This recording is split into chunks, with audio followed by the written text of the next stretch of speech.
IRCC की तरफ से कनाडा विजिटर वीजा वालों के लिए एक बैड न्यूज है। वो बैड न्यूज क्या है, इसका क्या इम्पैक्ट पड़ेगा, जिनकी फाइल ऑलरेडी लगी हुई क्या उस पर भी इम्पैक्ट करेगा या जो अब फाइल लगा रहे हैं उन पे इम्पैक्ट करेगा, सारी डिटेल मैं आपको इस वीडियो में दूंगा। Bells Overseas, the sound of your future. Hello everyone, मैं कपिल भाटिया बेल्स ओवरसीज से। बेल्स ओवरसीज से आप हमारे से कोई भी क्वेश्चन पुट कर सकते हैं नीचे कमेंट करके, हम हर कमेंट का आपको इंडिविजुअली रिप्लाई करते हैं। तो कनाडा विजिटर वीजा से एक बुरी खबर है, वो बैड न्यूज़ ये है कि कनाडा विजिटर वीज़ा का पहले मैं बताना चाहता हूँ कि ये पहले क्या होता था कि आपका पासपोर्ट जब तक वैलिड है तब तक ही वीज़ा लगता था। नॉर्मली ये 10 साल तक वीज़ा लग जाता था। ये मल्टीपल एंट्री होता था कि आपको दोबारा कनाडा में से में नहीं जाना पड़ता, और ये मल्टीपल वीज़ा होता था। 10 साल में आप जितनी बार मर्जी कनाडा जा सकते हैं, आपके पास बस रीज़न होना चाहिए, और यही सीन था। या आपकी जब तक पासपोर्ट की वैलिडिटी अगर मान लो 9 ईयर्स की, 8 7 ईयर्स की, जितने ईयर्स की भी वैलिडिटी है उतना ही वीज़ा आपको कनाडा ग्रांट कर देता था।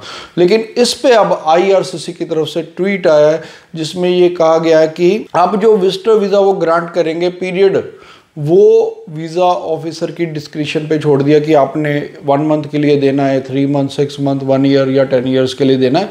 ये अब उसकी डिस्क्रिप्शन पे छोड़ दिया गया है, और वीज़ा अफसर आपके सर्कमस्टांसिस को देखते हुए, आपके पर्पस ऑफ विजिट को देखते हुए, आपकी पिछली ट्रैवल हिस्ट्री को देखते हुए, आपकी मेडिकल हिस्ट्री को देखते हुए, उसके अकॉर्डिंगली ही आपको वीज़ा ग्रांट करेंगे। मेडिकल हिस्ट्री का मतलब ये नहीं है कि विजिटर वीज़ा में कोई मेडिकल लगता है, बिल्कुल कोई मेडिकल नहीं लगता।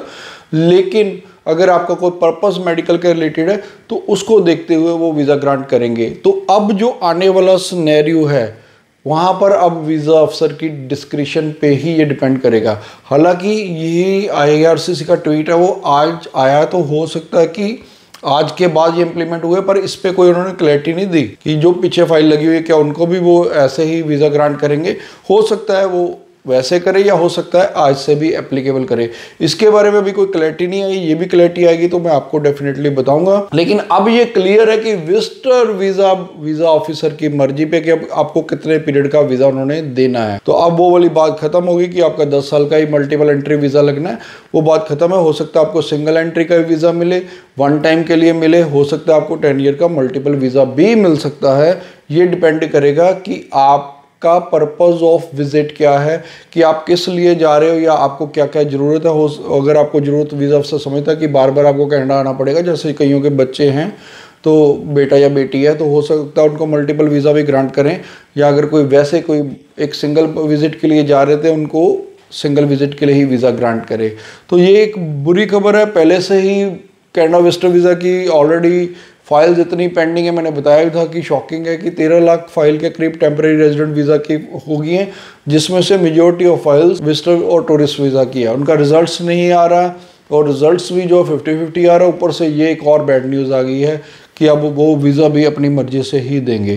फिर भी अगर आपका कोई क्वेरी है, क्वेश्चन है, आप नीचे में कमेंट कर दीजिए, हम हर कमेंट का आपको रिप्लाई करते हैं। Thanks for watching. Bells Overseas, the sound of your future.